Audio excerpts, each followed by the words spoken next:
propiedades físicas de los fluidos.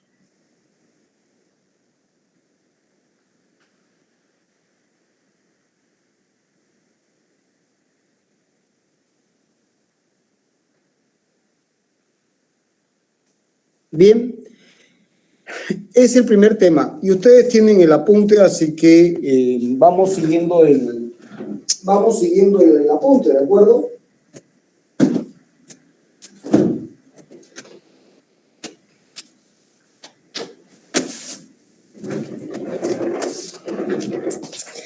¿Todos tienen el apunte? Sí, ingeniero. Sí, ingeniero. Bueno, empezamos con la definición de fluido. Bien, vamos siguiendo el apunte. Entonces, la definición de fluido. ¿Qué se entiende por fluido? Bueno, un fluido es todo lo que escurre. Y bueno, ¿y qué significa eso? En oposición a lo que es un cuerpo rígido, para los que hicieron el curso de mecánica racional, un cuerpo rígido se define, si ustedes recuerdan, como un sistema de infinitas partículas,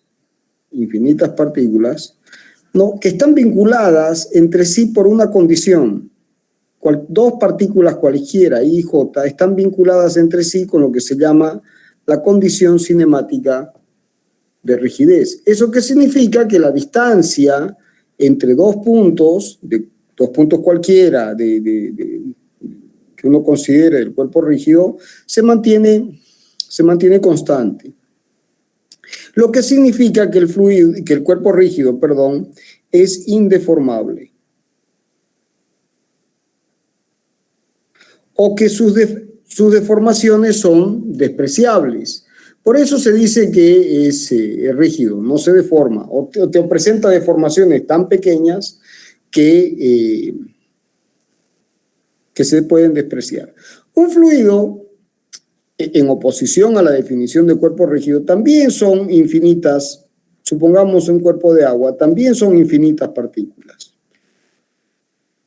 Pero en este caso, esas partículas se pueden deformar. Basta con que uno aplique una pequeña fuerza tangencial, una tensión tangencial, una fuerza dividido el área, una tensión tangencial, entonces el fluido se deforma y escurre. Ante una perturbación infinitesimal, el fluido se deforma y escurre. Y en general adopta la forma del recipiente que lo contiene. Por ejemplo, si ustedes vierten agua o aceite o mercurio líquido, cualquier fluido en un recipiente determinado, bueno, ese fluido adopta la forma del recipiente que lo contiene. Es decir, que su rigidez, la rigidez a las tensiones tangenciales es despreciable. La rigidez a las tensiones tangenciales es despreciable. ¿Se entendió?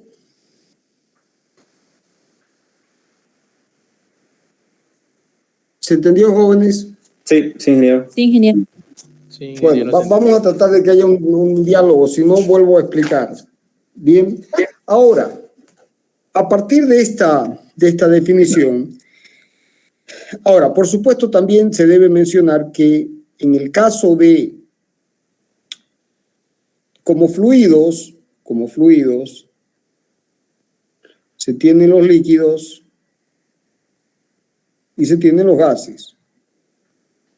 Bueno, en el caso de los líquidos, ¿qué diferencia hay desde el punto de vista de la deformabilidad?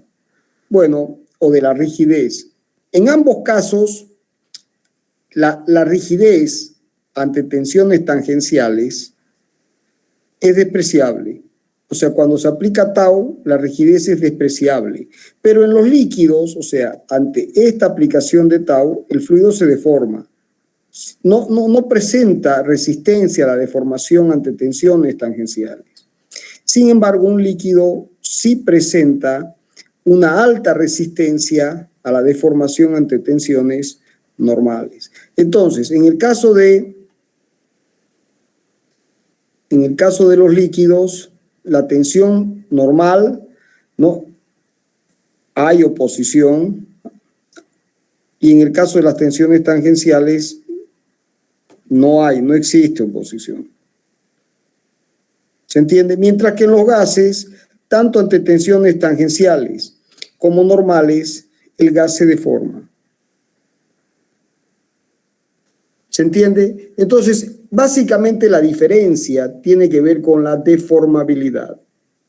Entonces, un fluido se diferencia de un cuerpo rígido porque un fluido ante tensiones se deforma, no tiene rigidez, pero los líquidos ante tensiones tangenciales se deforman, los gases también. Ante tensiones normales, los líquidos presentan una alta resistencia a la deformación. Lo mismo en el caso de los gases, no, también los gases se deforman ante tensiones normales. Bien, bueno, entonces, un fluido es eso, algo que fluye, que escurre, ¿no? Que no presenta resistencia a la deformación por tensiones tangenciales, y ya vimos la diferencia con respecto a tensiones normales. Ahora, ¿cuándo se dice que se tiene un fluido ideal? Bueno, básicamente aquí aparece el concepto de que el fluido va a ser ideal si su resistencia al movimiento es nula. O sea, como es ideal, no presenta fricción.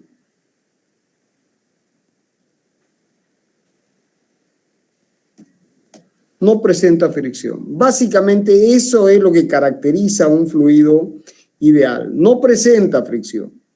Bien, pero también, si este es el recipiente que contiene el fluido, se dice que el fluido es homogéneo.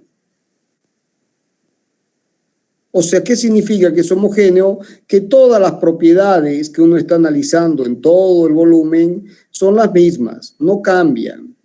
También se dice que es isótropo, que significa que las propiedades que uno está analizando, la densidad, por ejemplo, son las mismas en todas las direcciones. No hay una diferencia en las propiedades considerando la dirección.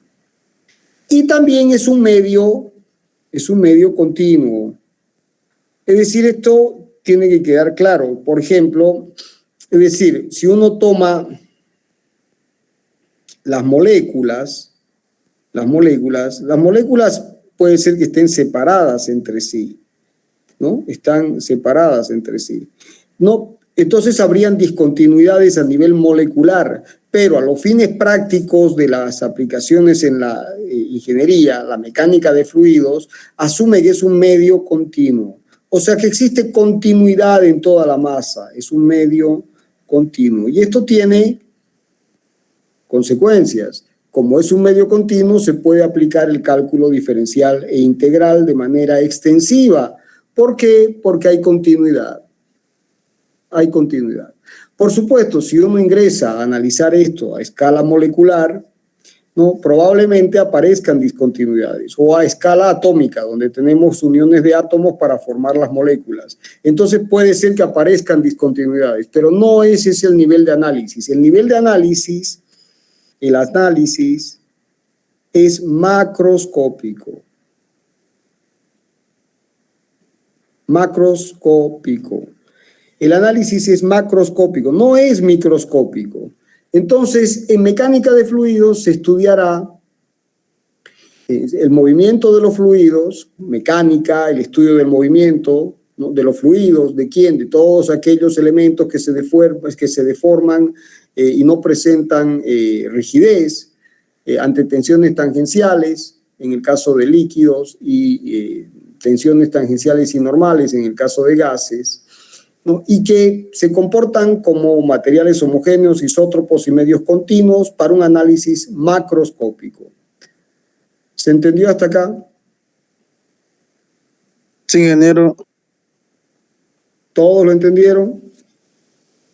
Sí, ingeniero. Sí, ingeniero. Sí, ingeniero. Sí, ingeniero.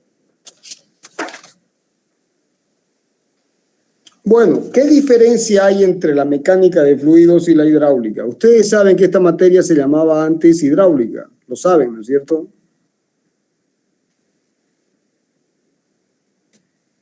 ¿O no lo saben? No lo sabíamos, ingeniero. Bueno, No, ingeniero.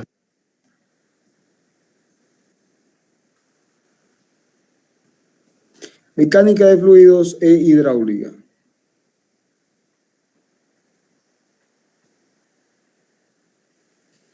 Bien, a ver, ¿qué diferencias hay? A ver, en la mecánica de fluidos es la mecánica, entonces se estudia movimiento de los cuerpos, el movimiento de algo, en este caso, ¿qué es el algo? Los fluidos, no considerando causas y efectos.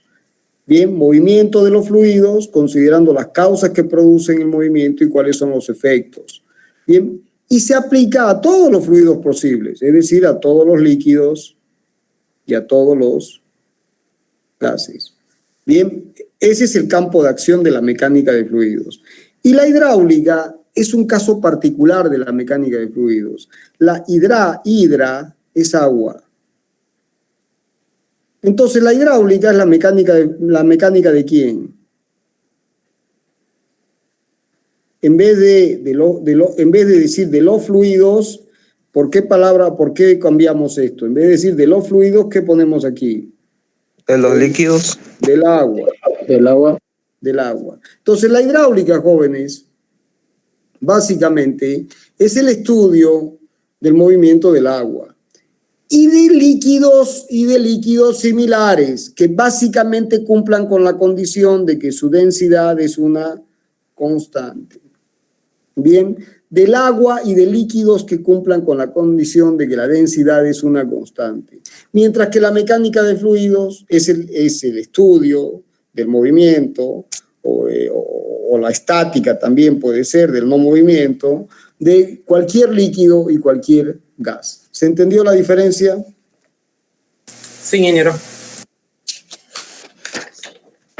Bien, como el capítulo son propiedades físicas, vamos a empezar con los conceptos de masa específica. Conceptos que ustedes conocen desde colegio y de física 1, 2, pero vamos a reforzar. Esta es la última oportunidad que tienen. Si uno tiene un elemento diferencial de volumen como este, con un dx, dy y dz,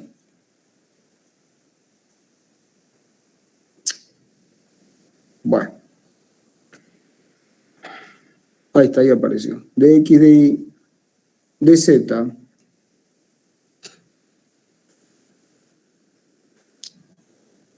entonces, y en este volumen hay un diferencial de masa, la masa específica ρ o también densidad se define como la masa por unidad de volumen. Al volumen lo vamos a marcar con una B, con una rayita al medio para que no se confunda con la velocidad.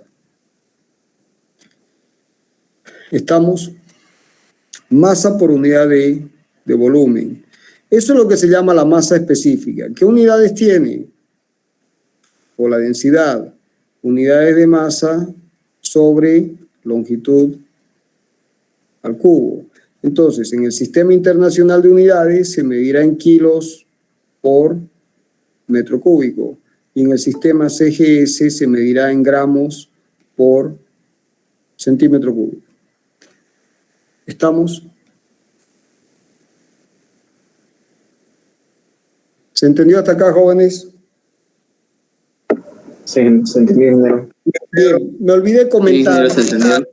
Me olvidé comentar, jóvenes, en el anterior acápite, que el fluido más común, el líquido más abundante, ¿cuál es?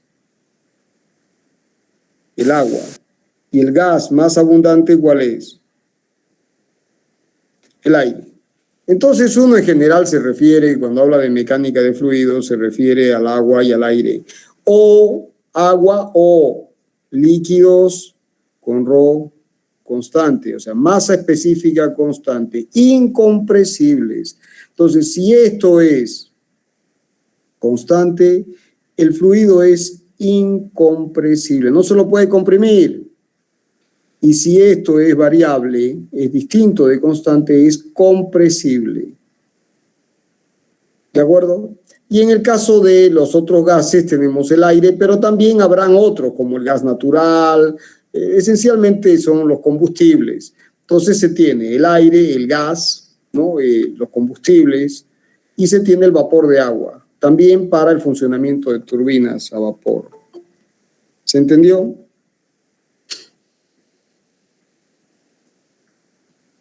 ¿Se entendió, ingeniero? Bien, entonces, la masa específica, jóvenes, de un fluido en general, la masa específica de un fluido genérico y del agua en particular, va a ser una función de ¿quién? De la presión y la temperatura. Entonces, si uno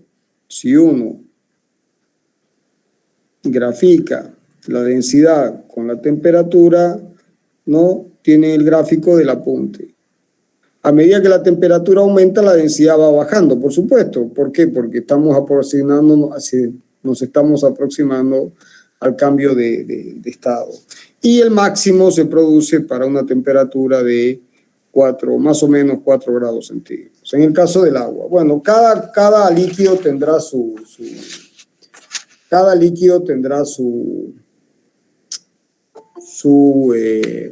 gráfico.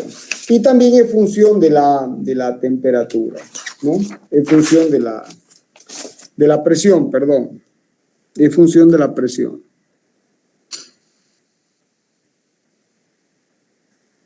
Bien. Ahora,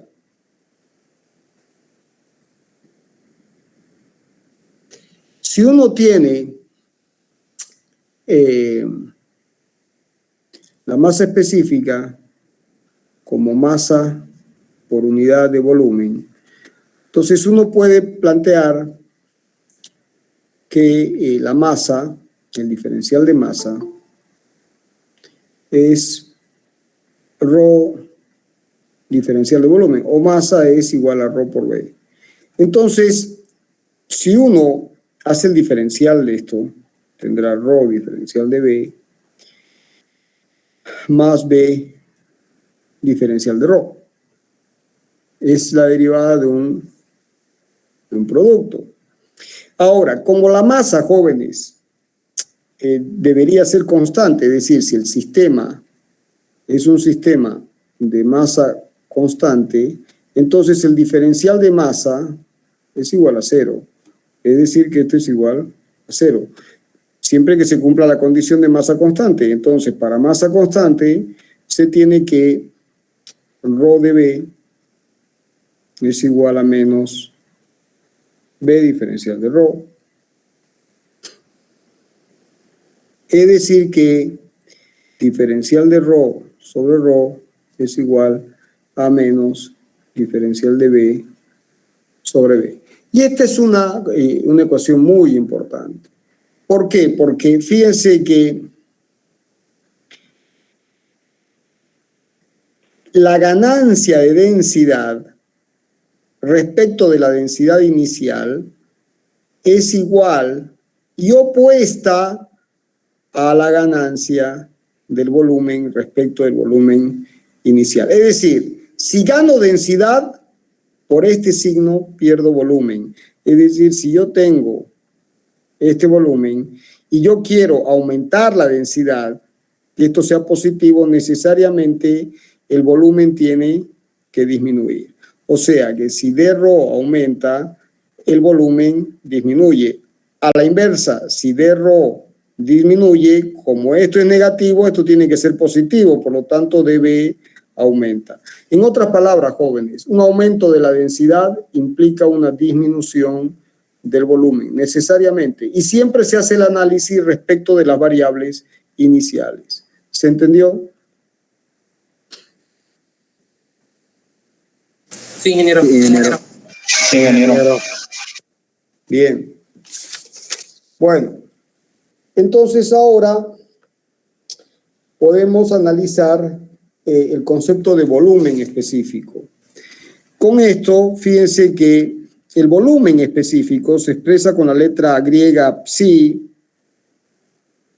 no es otra cosa que 1 sobre ρ, o sea, es el volumen por unidad de masa. Volumen específico, es decir, cuánto volumen hay por kilo. ¿Y qué unidades tiene? Bueno, el volumen específico, ¿qué unidades tiene? Tiene metros longitud cubo sobre masa. En el sistema internacional de unidades será metro cúbico por cada kilo de masa, y en el sistema metro kilo segundo o internacional, o el sistema CGS, centímetro gramo segundo, será centímetro cúbico por gramo. Bien, en algunos casos conviene utilizar la masa específica, en otras el volumen específico. Bueno, llegado a este punto podemos ahora analizar cómo se define el peso específico. El peso específico. Bueno, ¿y el peso específico cómo se define? El peso específico se define como gamma, se utiliza la letra griega gamma, como el peso por unidad de volumen. Pero el peso, el diferencial de peso, es igual a G por el diferencial de masa. Masa por aceleración, mg, es decir, o si quieren podemos ponerlo diferencial de mg, diferencial de mg así. Entonces nos queda diferencial de mg por unidad de volumen. Ahora, bajo la hipótesis de que g es una constante, esto se puede expresar como g por dm a db. Pero este término que es la masa específica, o sea que el peso específico será ρ por g. ¿Y qué unidades tiene? Bueno, las unidades del peso específico serán unidades de peso por unidad de volumen. Entonces, si se expresa esto en unidades MKS, metro kilo segundo, será newton por metro cúbico. O un múltiplo muy conocido es el kilonewton. Es el kilonewton por metro cúbico. Y en el sistema CGS será dina por centímetro cúbico. Bien, bueno, no hay que olvidar esta expresión, que el peso específico está vinculado con la masa específica por ρg. Ahora, G, como ustedes saben, porque se estudió extensamente en mecánica de fluidos, es más o menos constante, pero podría no serlo. O sea, G es una función de la altura y de la latitud. Bueno, y en el apunte tienen la expresión de G como una función de Z, o sea, si esta es la Tierra y este es el ángulo phi y esto es Z, entonces el valor de G en este punto va a ser una función del ángulo phi y de Z. Bien, y tienen la expresión en el apunte. Tema ampliamente estudiado en mecánica racional. Bueno, como ya dijimos hace un momento, ¿se entendió hasta acá? Sí, ingeniero. Sí, ingeniero. Bien. Entonces, hace un momento se llegó a la expresión que diferencial de ρ sobre ρ es igual a menos dB sobre B. Bien. Entonces, si ahora uno toma tienen que tratar de ser puntuales, jóvenes, no puedo estar dando el ingreso a cada uno, interrumpiendo la clase. Entonces, uno tiene el cambio en la masa específica respecto a la masa específica inicial, siempre va a ser igual y opuesto al cambio en el volumen. Entonces, si uno tiene un volumen determinado, como este, un volumen, y uno quiere cambiar en un diferencial de volumen, este será el diferencial de volumen, la única forma que hay para lograr esto es aplicando un diferencial de presión. Entonces, el diferencial de presión, fíjense, un incremento en la presión, genera una disminución del volumen, o sea que es proporcional a menos una disminución del volumen, ¿no? Y esto generalmente es proporcional a menos respecto del volumen inicial, siempre referido al volumen inicial. Entonces, si yo quiero cambiar el volumen respecto al volumen inicial, tengo que aplicar una presión. Ahora, si quiero eliminar la proporcionalidad, introduzco la igualdad y nos queda menos. Aquí hay, sin que se genere confusión, el coeficiente de compresibilidad, que también se lo denota como alfa. Si quieren, aquí vamos a poner dP es proporcional. Entonces, menos alfa por dB a dB. dB respecto de ¿no? Bueno, pero este término, fíjense, es menos de ρ sobre ρ, o sea que esto va a ser igual a alfa por d ρ sobre ρ. O sea que la compresibilidad del fluido,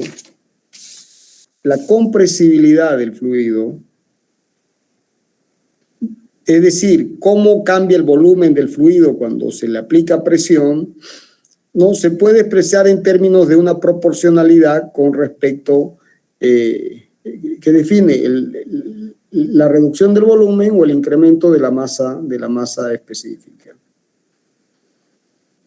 Bueno, es eso. Este coeficiente de compresibilidad, ¿qué unidades tiene? Fíjense, este coeficiente, como esto es adimensional, tiene unidades de presión, o sea, newtons por metro cuadrado o DINA por centímetro cuadrado. Entonces tiene unidades de presión, ¿no? ¿Cuánta presión hay que aplicar para reducir el volumen en una unidad? Bien, en la punta tiene los valores de coeficiente de compresibilidad. Perdón, ahí cometí un pequeño error.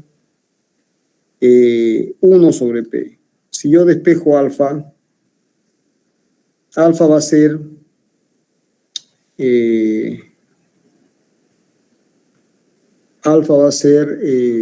B sobre dB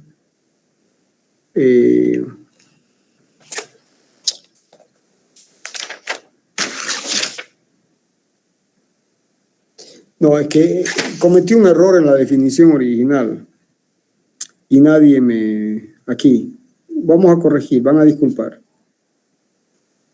Cometí un error en la definición original. O sea, está todo bien, solamente que la proporcionalidad la hice a la inversa. O sea, la disminución del volumen es menos alfa por dP.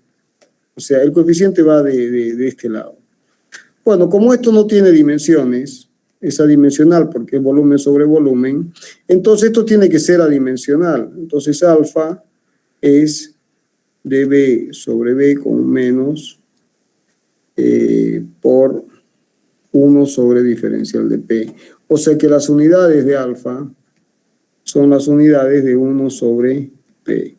O sea que esto es metro cuadrado por newton o centímetro cuadrado por DINA, o también, si quieren, centímetro cuadrado por kilogramo fuerza, que también se usa mucho. Bien, el apunte tienen valores del coeficiente del coeficiente de compresibilidad para el agua, glicerina, mercurio, y así siguiendo. Y también, jóvenes, se observa que ese coeficiente de compresibilidad, como la masa específica o el peso específico, también alfa es una función de ¿quién? Va a ser una función de la presión y de la temperatura. Siempre todos estos coeficientes son función de la presión y de la temperatura. ¿De acuerdo? Bien. Ahora, en los gases, la compresibilidad está definida por la ley de los gases perfectos. Bien. Bueno, si quieren anotar ahí para completar un poco el apunte, saquen papel y lápiz.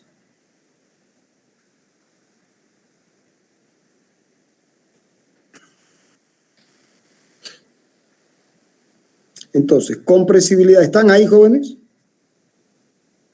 Sí, sí. ingeniero. Sí, ingeniero. Compresibilidad de los gases.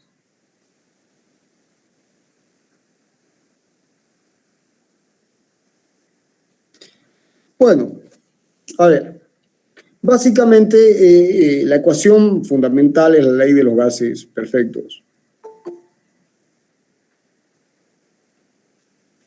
Ley de los gases ideales. Ley de los gases ideales. Bueno, en este caso, ¿qué sucede? ¿Qué sucede? La primera experiencia de compresibilidad de gases fue realizada por Boyle y Marriott. Entonces, ¿qué es lo que hicieron ellos? Agarraron y estudiaron cómo cambia la presión, la relación presión-volumen a temperatura constante. O sea, tomaron las experiencias en un día cualquiera, en un cuarto determinado, con temperatura constante, temperatura ambiente. Entonces, tomaron un gas y le aplicaron una presión y midieron el volumen. Y hicieron una tablita, presión, volumen. Entonces, P1, P1. Aumentaron la presión a P2, esto vino a 2. P2, B2. Aumentaron a P3, B3. Entonces luego hicieron el gráfico, graficaron estos pares de puntos y les dio una cosa así. Entonces, Boyle y Marriott, como cualquiera de nosotros hubiera hecho, dijo, esto tiene una ley, esto es una ley. ¿Y cuál es la ley? Bueno, si estuvieran en matemáticas, es una ley del tipo I igual.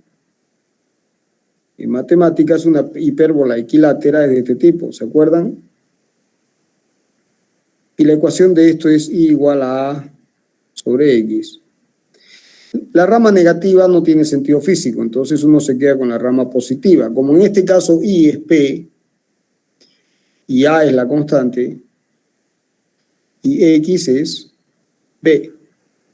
Entonces obtuvieron la primera ley para comportamiento isotérmico. E por B igual constante. ¿Se entendió? Jóvenes, ¿se entendió? Sí, ingeniero. Además, se supone que ya lo estudiaron en termodinámica, ¿o no? Sí, sí. Bueno, no Sí. sé si lo estudiaron así, pero bueno. Entonces, ¿qué significa que P por B es igual constante? Que P1 por B1 es igual a P2 por B2. Listo. ¿Estamos hasta ahí? Bien. Muchos años después, Gay-Lussac decidió estudiar qué pasaba si uno cambiaba la temperatura. Entonces Gay-Lussac agarró y dijo, a ver, vamos, Gay-Lussac agarraron y repitieron las experiencias de Boyle y Marriott, y esto fue para T igual, por decir grados, 20 grados centígrados. Esta era la curva. Y tenían una constante que vamos a llamar la constante 1. Entonces hicieron para 25 grados centígrados, y obtuvieron una curva paralela, estas eran paralelas, y esta era para T igual 25 grados centígrados y obtuvieron una constante 2. Entonces los tipos agarraron y hicieron otra vez una tablita, aquí pusieron la constante y aquí la temperatura. Entonces tuvieron una constante 1 para una temperatura 1, una constante 2 para una temperatura 2 y así siguiendo. ¿Y qué hicieron? ¿Qué harían ustedes? Graficar la constante con la temperatura. Y resulta que les dio una línea recta.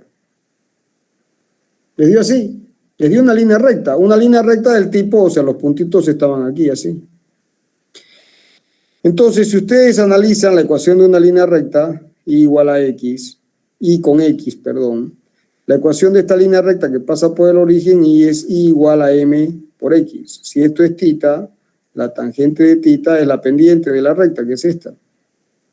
Entonces, sacaron la pendiente. Sacaron esta pendiente, m. Entonces, la ecuación de esta recta es c igual a m por x. Entonces, dijeron aquí, fueron a la ecuación de Boyle-Mariotte, cambio de pizarra, fueron a la ecuación de Boyle-Mariotte, que era P por B igual constante, y ellos habían obtenido que la constante era M por T, perdón, M por T. Entonces, sustituyendo aquí, esto será M por T. O sea que obtuvieron que P por B sobre T era esta constante, la pendiente de la línea recta, o sea, una constante estrella. A esta la llamaron otra constante, la constante estrella. ¿Bien? ¿Se entendió? Sí. ¿Se entendió? Entonces, ¿esto qué significa? Que P1 por B1 sobre T1 es igual a P2, B2 sobre T2. ¿Está? Bueno, hasta ahí todo bien. Y más adelante, alguien dijo, ¿y qué pasa si yo cambio de gas? Porque todo esto, supongamos, ¿con qué gas hicieron las experiencias? Yo no sé con qué gas hicieron las experiencias. Ni Boyle-Mariotte, ni Gay-Lussac, pero me imagino que, ¿cuál es el gas más común? Aire. Lo tenemos por ahí, se captura el aire, se lo aísla y se analiza. Entonces, ¿qué pasa si yo uso otro gas? Si yo uso otro gas. Entonces, al usar otro gas, se dieron cuenta que había que expresar, que jugaba como variable la masa.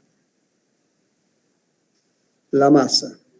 Pero la masa, para sacarse de encima el tipo de gas, es decir, y aquí tener oxígeno, hidrógeno, aire, CO2, por ejemplo, agarraron y dijeron, vamos a expresar la masa en número de moles, N, que es la masa sobre el peso molecular.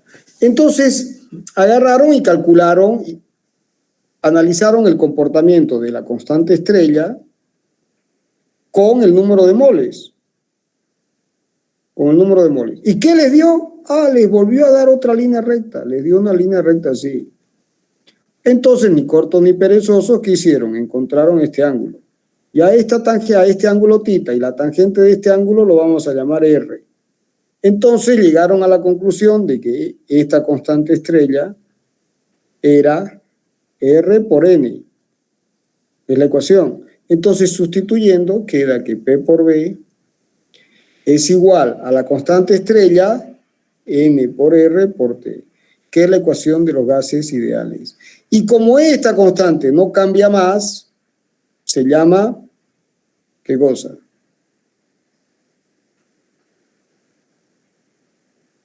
Universal, porque ya no es una constante que cambia, o sea, es un contrasentido, ¿no es cierto?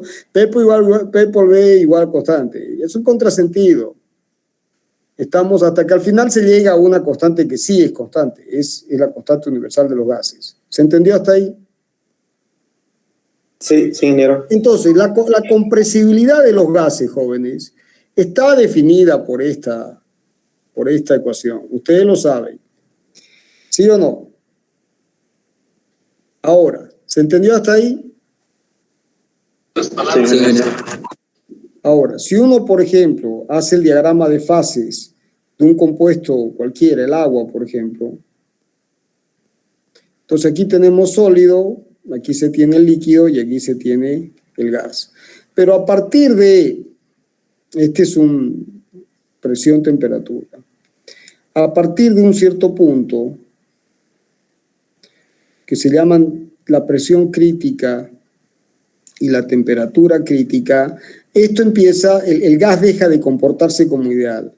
O sea, en toda esta zona, para temperaturas mayores que la crítica y la presión mayor que la crítica, o sea, en esta zona, temperatura y presión mayor que la crítica, el gas deja de ser ideal. Entonces, uno trabaja con la ecuación de los gases reales. Esta es la ecuación del gas ideal. Y la ecuación del gas real. ¿Y cuál es la ecuación del gas real? Que P por B sobre N es un factor Z corrector por R por T. Y este factor Z corrector es una función de la relación ¿de quién? ¿Se acuerdan? De P sobre la presión crítica y de T sobre la temperatura crítica. ¿Se entendió o no se entendió? Y acá ya no se trabaja con el volumen, sino que se trabaja con el volumen molar, ¿no? Metros cúbicos por mol. ¿Se entendió hasta ahí? Sí, ingeniero. Bien. Bueno, volvamos un poco a la ecuación de los gases ideales para que cerremos este capítulo. P por B es igual a nRT. ¿Y qué unidades tiene R? Bueno, R tiene unidades de P por B sobre NT. Entonces, en un sistema, por ejemplo, atmósfera-litro sobre mol Kelvin. O el otro sistema, si expresamos esto en joules, en newtons, newtons por metro cuadrado, el volumen en metro cúbico, mol Kelvin. Y esto nos queda así, newton por metro es joules, joule por mol Kelvin. Miren qué interesante. Energía por unidad de mol y por unidad de grado de temperatura. O sea que esto es atmósfera litro, es energía. Joule. O sea, ¿qué significa R? R significa cuánta energía hay que entregarle a un mol de gas para incrementar su temperatura en 1 grado Kelvin. O cuánta energía hay que retirar de un mol de gas para bajar su temperatura en 1 grado Kelvin. ¿Se entendió? Sí, ingeniero. Y lo más importante, ¿esto qué es? Es energía. A ver, ¿de dónde sale eso? Si uno tiene un pistón como este, y aquí tengo un área omega, y aplico una fuerza P, la presión será F sobre omega. Entonces, si uno desplaza esto a un diferencial de X, el trabajo realizado por la fuerza F será F escalar diferencial de R, o sea, F por el coseno de tita por diferencial de X, pero esto en este caso vale 1, porque el coseno vale 0, tita vale 0, el coseno vale 1, por lo tanto el trabajo realizado para comprimir el gas con el pistón vale F, pero F es la presión por el área. F es la presión por el área por diferencial de X. Y omega, diferencial de X, es el diferencial de volumen. O sea que P por diferencial de volumen. ¿Se entendió hasta ahí? Sí, ingeniero. ¿Todos lo entendieron? Sí, ingeniero. Sí, ingeniero. Bien, entonces, ingeniero. jóvenes, el diferencial, el trabajo elemental para comprimir un gas es P de B. Entonces, si quiero el trabajo total, integro entre un volumen inicial y uno final. ¿De acuerdo? Ahora, bajo la hipótesis de presión constante, proceso isocórico, P sale. Entonces me queda P por esta integral, que es delta B. Y esto será el trabajo. O sea, y ustedes saben que trabajo es energía. El trabajo o la energía requerida para comprimir un gas a presión constante, ¿Cuánto vale? Bueno, vale la presión por el cambio del volumen. O sea que P por V, la presión por volumen, es la energía de compresión del gas. Si yo tengo un volumen como este y le aplico una presión total, ¿cuánto trabajo tengo que hacer para comprimir todo este volumen de gas aplicando una presión P? P por V. ¿Se entendió? ¿Se entiende o no se entiende? Sí, ingeniero. Ahora, por otro lado, jóvenes, ustedes saben que la escala de temperaturas es esta. Se da 100 grados centígrados al punto de ebullición a presión atmosférica, a presión de una atmósfera al nivel del mar. 100 grados centígrados es el punto en el que el agua pasa de líquido a gas. Y 0 grados centígrados es el punto en el que el agua pasa de líquido a sólido. Entonces, la escala en grados centígrados es muy simple. Adoptó estos dos puntos de referencia y los dividió en 100 partes. Y de aquí tenemos el grado, 1 grado centígrado. Bien, hasta ahí ninguna novedad. Ahora, ¿qué sucede? Que se observó de que en esta escala empezaban a aparecer valores negativos. Por ejemplo, menos 15 grados. Aparecen valores negativos. Entonces, el hombre empezó a buscar cuál era el punto en el que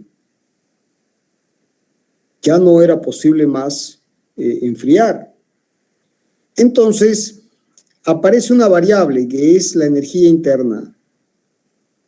La energía interna, E. Y la energía interna, E, no es otra cosa que N por R por T. Entonces, a medida que un cuerpo con las moléculas, un gas con sus moléculas, enfría, o sea, le saca calor y baja la temperatura, ¿qué sucede? Las moléculas cada vez se mueven menos, y se mueven menos, y se mueven menos. O sea, y la medida del grado de movimiento de las moléculas es lo que llamamos energía interna. Entonces, esto es energía por unidad de mol, por unidad de temperatura. Multiplico por el número de moles por la temperatura, tengo la energía del gas, su energía interna. Bien, y llega un momento en que su energía interna es cero. Entonces, cuando la energía interna es cero, a esa condición se le dio la condición de temperatura absoluta, cero. Y esta nueva escala es la escala Kelvin, donde 1 grado Kelvin es igual a 1 grado centígrado. 1 Kelvin es igual a 1 grado centígrado. Y por supuesto, con la ecuación se obtuvo de que esto está desfasado en 273.15 grados centígrados. Hay que sumar esto o restar este valor para compatibilizar. ¿Se entendió?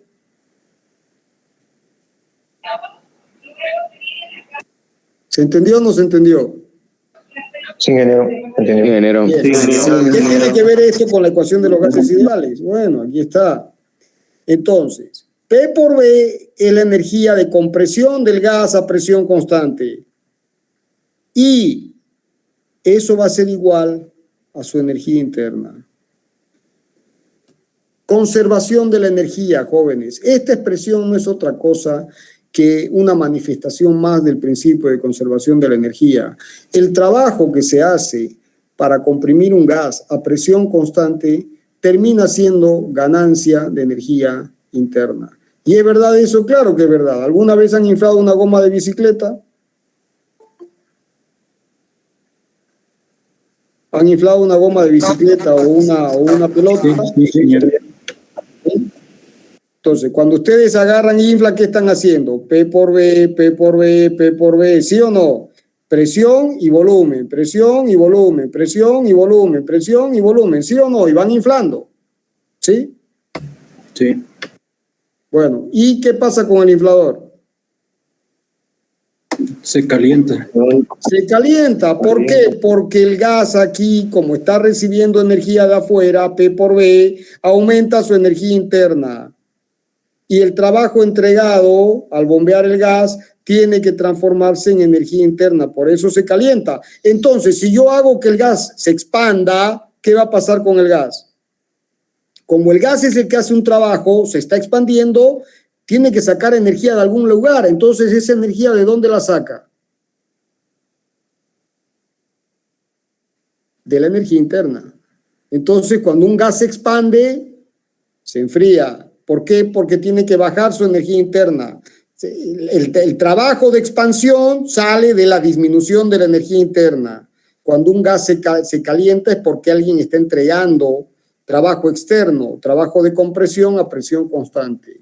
Lo mismo, trabajo de expansión a presión constante, disminución de la energía interna. ¿Se entendió? Sí. Bueno, Sí, ingeniero. ¿qué otra cosa más?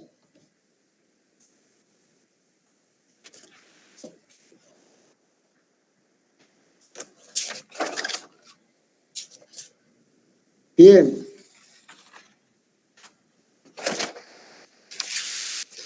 Bueno, la celeridad del sonido, que es otra propiedad de la física de los fluidos.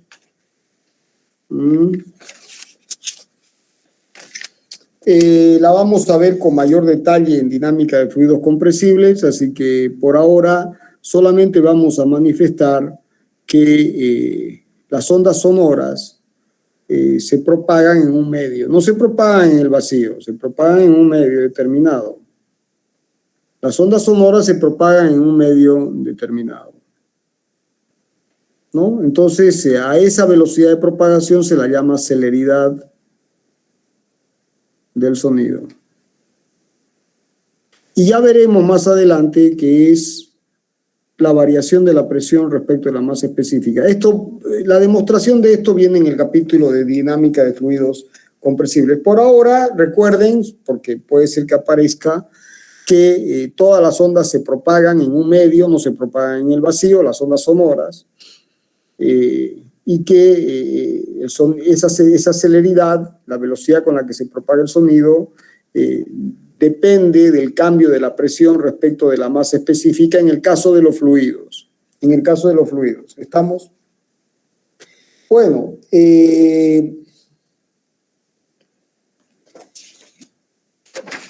ahora, la dilatabilidad. Esa es una otra propiedad que además ahora se ha puesto de moda con el famoso tema del calentamiento global y toda esa historia. La dilatabilidad, ahora vamos a ver por qué. La dilatabilidad.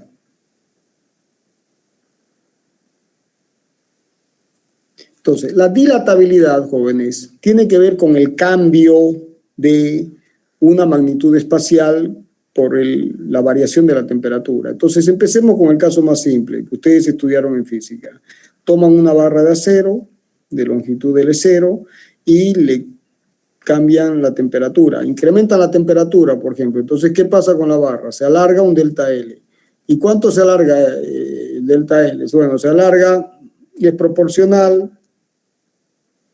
El incremento de longitud es proporcional a la longitud y al delta T, a la longitud del L0 y al delta T. Y para tener la igualdad es entonces el coeficiente de dilatación térmica por la longitud por el delta T. Bueno, si tuviéramos un área, una lámina, por ejemplo, muy delgadita, entonces de presión despreciable cambiará el área. Entonces aquí se tendrá el delta de área, será un coeficiente lineal, un coeficiente areal por el área cero por delta T. Y si se tiene un volumen, entonces se tendrá un cambio en el volumen, va a ser el coeficiente de dilatabilidad, este ya es espacial, por el volumen inicial por el delta T. Entonces siempre se da la misma ecuación. Claro, lo que cambia es el coeficiente. En un caso se tiene el coeficiente de dilatación lineal, el coeficiente de dilatación areal y el coeficiente de dilatación volumétrico. Bueno, ¿y qué unidades tiene? Las unidades salen de acá. Beta será delta B sobre B0 por 1 sobre delta T. Como esto es adimensional, entonces beta tiene unidades de 1 sobre Kelvin o 1 sobre grado centígrado. Bien, bueno, eso. ¿Y a qué tiene que ver esto con el tema del cambio climático? Bueno, tiene que ver con la expansión, lo que se llama la expansión térmica de los océanos. Entonces, si ustedes tienen el océano, digamos así, esa masa de agua tiene un volumen. Entonces, claro, uno dice, ¿y cuánto crece el volumen? Crece el volumen en un delta B. ¿Y cuánto crece por el incremento de temperatura en un delta T? Bueno, el coeficiente por el volumen, por el delta T. Pero el problema aquí no es el delta T, jóvenes, aquí el problema es B. O sea, si yo aquí subo un gradito, este volumen es tan grande, que esto sube. Si aquí le pongo 2 graditos, esto sigue subiendo. ¿Por qué? Porque el volumen es inmenso. Entonces, cuando se habla de la expansión térmica de los océanos, de lo que se está hablando es de que un incremento de un delta T en la masa de agua, ahora, por supuesto, este delta T tiene que ser en toda la masa de agua, no es en la superficie. Entonces, eso genera un incremento de volumen que es proporcional al volumen. Bueno, pero para que esto se manifieste en altura, esto hay que verlo en 3 dimensiones. Esto está así, así, así es el océano, ¿no? Así. Entonces, el delta B, que es este de aquí, que se está manifestando así, ¿se entiende el dibujo, no es cierto? Este delta B va a ser aproximadamente el omega, este omega, el omega, toda la superficie del océano por el delta H. Entonces, el delta H, lo que sube el océano, será el delta B sobre omega. Entonces, por mucho que esto cambie y esto sea muy grande, también hay que entender de que el área que está dividiendo es inmensa. Entonces, esto va subiendo centímetros o milímetros. ¿Se entendió?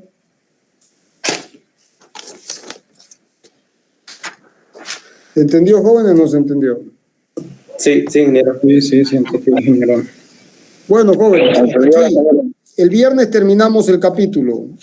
El viernes damos viscosidad. ¿Estamos de acuerdo? Para los que están llevando el apunte, sería bueno que estudien todo lo que hemos avanzado y avancen también con viscosidad. Y bueno, terminen el capítulo. El viernes terminamos el capítulo número 1.